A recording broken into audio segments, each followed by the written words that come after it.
రెండు అక్షరాలపై లక్షల కొద్దీ కథలుంటాయి. కానీ ప్రేమ కథలన్నీ ఒకేలా మాత్రం అస్సలుండవు. చాలా వరకు ప్రేమ కథలకు సుఖాంతం ఉండదు. కొన్ని ప్రేమలు మధ్యలో ఆగిపోతాయి, మరికొన్ని ప్రేమలు ఆరంభంలోనే ముగుస్తాయి. మన దేశంలో కులాలు, మతాలు, పేద ధనిక తారతమ్యాలతో చాలా ప్రేమ కథలకు ఫుల్ స్టాప్ ఉండదు. చివరి వరకు సాగి విజయవంతమైన ప్రేమ కథలు నూటికో కోటికో ఏ ఒకటో రెండో ఉంటాయి. అలాంటి జంటల్లోనూ కడదాకా సంతృప్తిగా గడిపేది మాత్రం చాలా అరుదు. కథల్లో ఎలా ఉన్నా వాస్తవ ప్రపంచంలో మాత్రం ప్రేమగా సంతోషంగా జీవించే జంటలు ఎక్కడో ఒక చోట మాత్రమే కనిపిస్తూ ఉంటాయి. ప్రేమ గొప్పదే, కానీ దాని తత్వం తెలిసిన వారు బహుశా ఎవ్వరూ ఉండరేమో.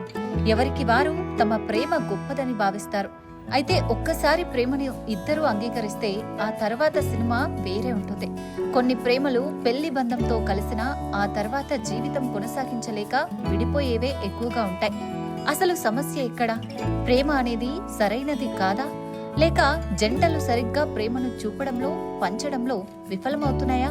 అసలు ప్రేమంటే ఏంటి? ప్రేమంటే పెదాలను కలిపేసుకొని తనువులను పెనవేసుకోవడమేనా? శృంగారంతో ప్రేమకు విజయం లభించినట్టేనా?